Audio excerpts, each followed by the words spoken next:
Our patron program is our biggest contributor to offset the expenses of this podcast. Thank you so much to everyone who has chosen to donate. It keeps us pushing forward on this mission. I appreciate it more than you know. To become a patron member, if you're not one yet, click the link in the bio, and I am incredibly grateful for your support. Welcome to the Covert Narcissism Podcast. I'm your host, Renee Swanson. Clinging to the breadcrumbs. Have you ever said, but we have had some good times together? Remember that one day when, or remember that one time? Are you building an intimate relationship on breadcrumbs? I know I did. I'm Renee Swanson, your host of the Covert Narcissism Podcast, and I'm going to share a little more today from my own personal experience. I had been married for 17 years, and I knew that I was really frustrated. I knew that things were not right. We had two boys. Their ages at the time were 15 and 13. My husband was verbally and emotionally abusive, and these two boys were paying a high price. Our oldest was extremely angry. Our youngest was quite insecure. They had paid a high price for the verbal garbage that had come out of my husband's mouth. For years, I had talked with my husband about the way he interacted with them, as well as how he interacted with me. I tried so many different directions to get him to understand, but no matter how much we talked or what was said, nothing ever changed. Sure, we had some good times together. I won't deny that. We had some evenings that were successful and happy. We had some times that were, we were playing together as a family and everything was good. We had the occasional weekends where his anger stayed in check and he actually interacted in a good way. But I came to the realization that I was hanging on to those just rare times, pretending that this was our reality.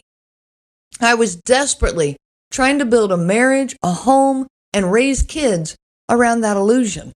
I was hanging on to these little tiny breadcrumbs, convincing myself that this was the truth, that this was our world, this was reality, when it wasn't.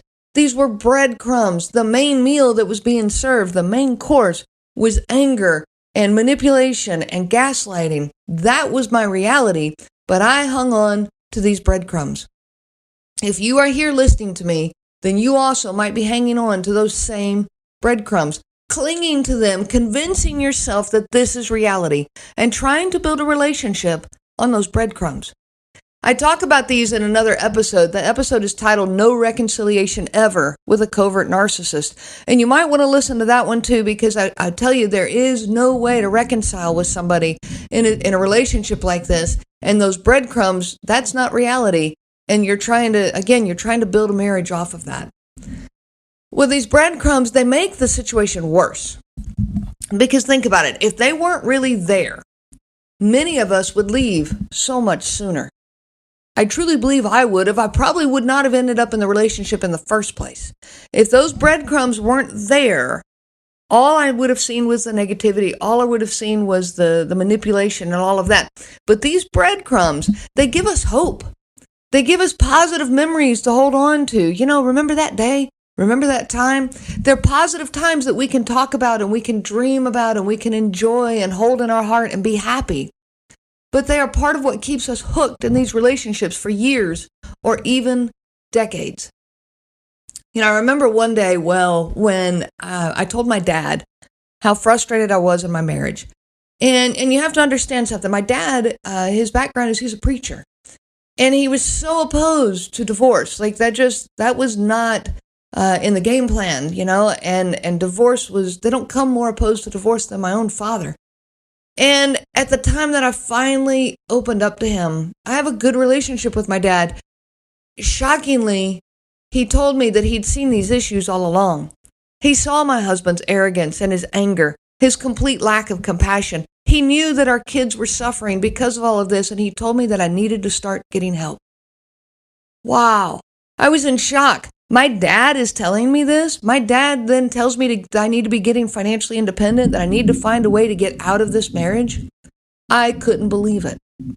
So I did. I went to therapy. I've told some of this story in, I think, my very first episode here in the podcast. And I'll tell just briefly here, I went to a therapist. And I wasn't in his office more than just a few minutes, and he mentioned the word narcissism, and then that door opened and we started talking about it. And without knowing my husband, he was describing my marriage. But, then I spoke up and said, but narcissists, aren't they loud and boisterous? And my husband is quiet and reserved. And so we had this whole conversation about narcissism coming in different shapes and styles. One's personality has a lot to do with this. He suggested I start doing some research, and I did. I dug in. I did all of this research. And this research was wonderful. It was wonderful validation for how I was feeling. Maybe you're going through this too. Wow, finally somebody gets it. Somebody understands. I'm not alone. You finally feel like you've got some validation for how you're feeling and some understanding out there. But so what? Now I have this knowledge. Well, now what do I do?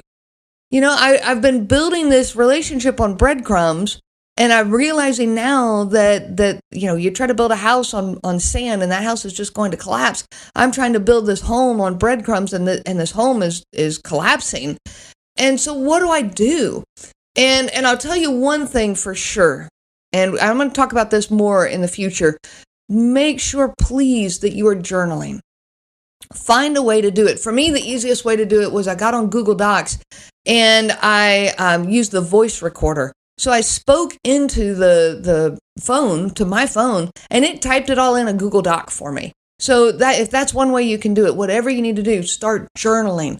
Start getting it off of you. Get it off of your head. When you write things down, it's like you're giving your brain permission to forget, to not have to hang on to that memory. Like if you got a grocery list, and you're trying to memorize it. Okay, I've got that grocery list.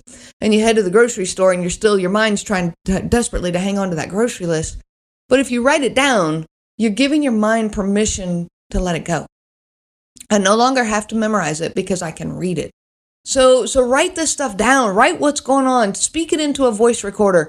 Write it down because then your mind will let it go. Like when you're trying to do all this research, you're trying to remember, okay, I feel this way because he did this, this, and this. Or I got to leave this relationship because he did this, this, and this. And you're trying to memorize all of this or remember all of these things that happened.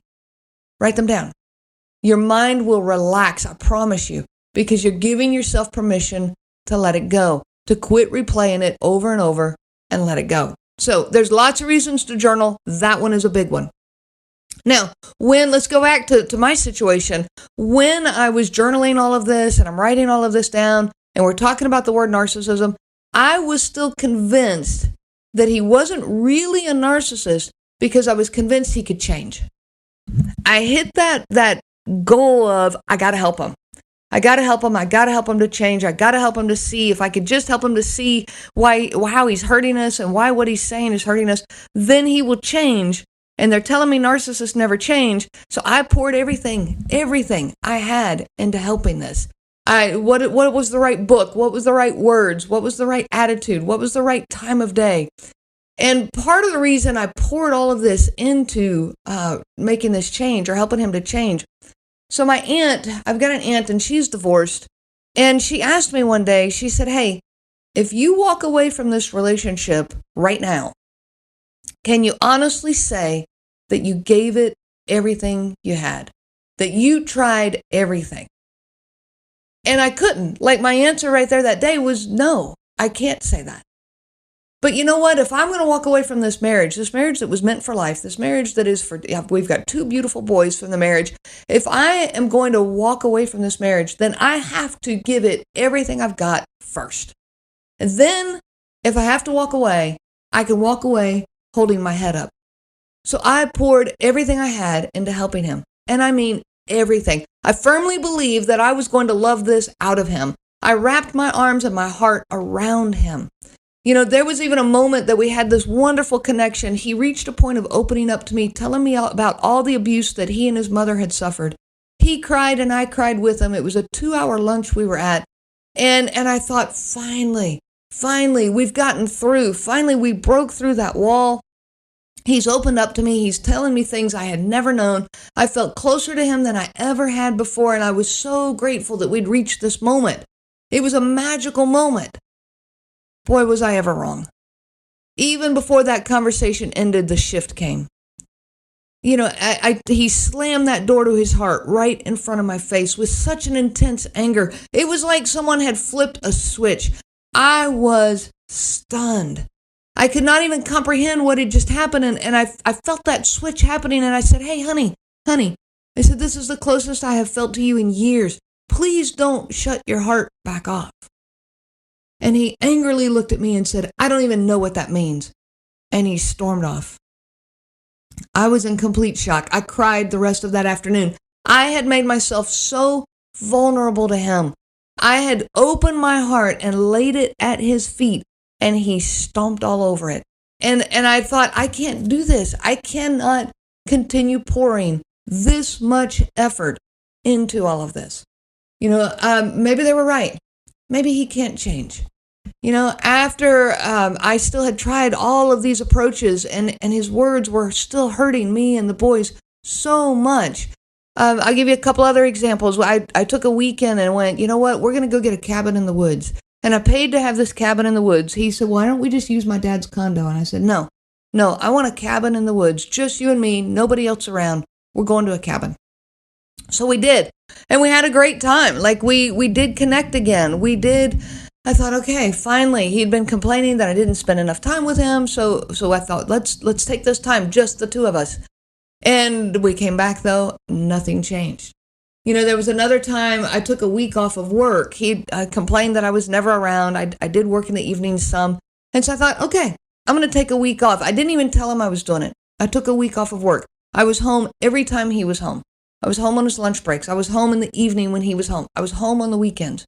He simply continued his gaming addiction. And then later in another circular conversation we were having, he complained I was never home. And so I told him, hey, 2 months ago, I took a week off of work to just stay at home with you. I said, do you remember that? He didn't even notice.